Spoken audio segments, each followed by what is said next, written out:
सोचो, अगर तुम्हें एक जगह से दूसरी जगह जाने के लिए कोई ट्रेन, बस या प्लेन ना मिले तो तुम क्या करोगे? आज के ज़माने में ट्रैवल करना बहुत इजी है, लेकिन प्राचीन भारत में लोग कैसे सफ़र करते थे, कैसे नए नए राज्य, शहर और व्यापारिक रास्ते बने, कैसे लोग एक जगह से दूसरी जगह धर्म और ज्ञान की तलाश में निकलते थे।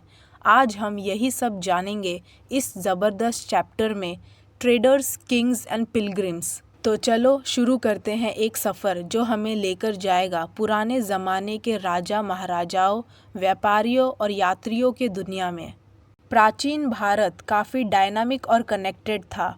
यहाँ नए नए राज्य उभर कर आ रहे थे, व्यापारिक रास्ते डेवलप हो रहे थे और लोग धर्म और ज्ञान की तलाश में दूर दूर तक यात्रा कर रहे थे।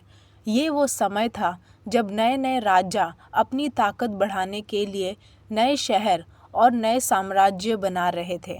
एक तरफ व्यापारी नए नए सामान बेचने के लिए दूर तक सफ़र कर रहे थे, तो दूसरी तरफ राजाएं नए नए इलाके कब्जा कर रहे थे।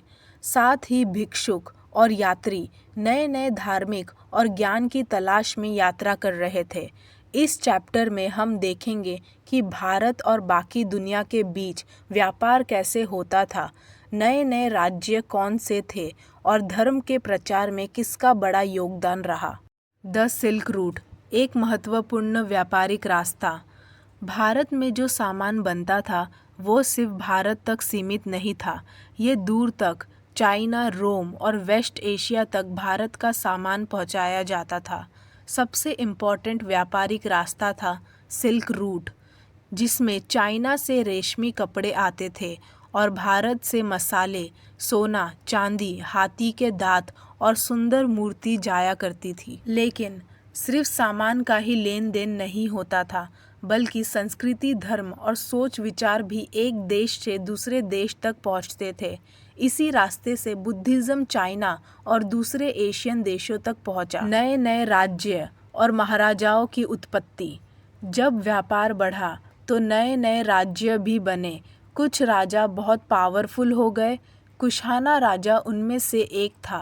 कनिष्का का साम्राज्य आज के अफगानिस्तान, पाकिस्तान और उत्तर भारत तक फैला हुआ था। उन्होंने बुद्धिज़्म को बहुत सपोर्ट दिया और फोर्थ बुद्धिस्ट काउंसिल भी बुलाई जो कश्मीर में हुई थी। उन्होंने नए नए सिक्के, कॉइन्स भी जारी किए जिनमें उनका नाम और अलग अलग देवताओं की तस्वीरें होती थी। ये वो समय था जब नए नए महान धर्मगुरु और विद्वान भी उभर रहे थे, जिसमें नागार्जुना, वसुमित्रा, अश्वघोष जैसे लोग शामिल थे। धर्म का प्रसार।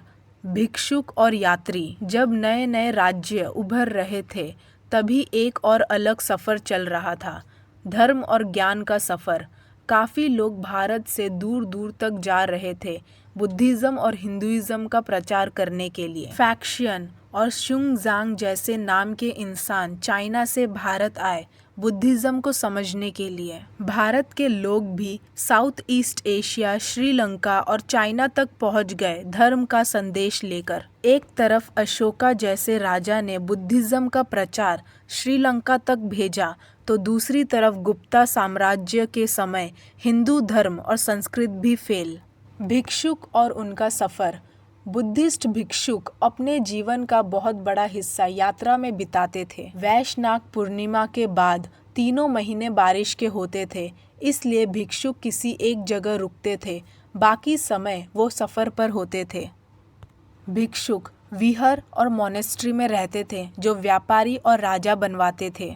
इस समय पर व्यापारी, धर्म, राजनीति और संस्कृति एक दूसरे से जुड़े हुए थे। तो ये था एक ज़बरदस्त सफ़र प्राचीन भारत के राज्यों, व्यापारियों और यात्रियों के दुनिया का। ये चैप्टर हमें सिखाता है कि भारत सिर्फ एक देश नहीं था, बल्कि एक बड़ा व्यापारिक और सांस्कृतिक सेंटर था, जहाँ से बुद्धिज़्म, हिंदुइज़्म और संस्कृति एशिया के अलग अलग हिस्सों तक पहुंची। व्यापार के वजह से नए नए राज्य बने। राजाओं ने अपनी ताकत दिखाने के लिए नए नए रास्तों को कंट्रोल किया। धार्मिक यात्रा और भिक्षुओं ने नए नए देशों तक अपनी बातें पहुंचाई। आज भी अगर देखा जाए तो भारत एक बड़ा इकोनॉमिक और कल्चरल हब है।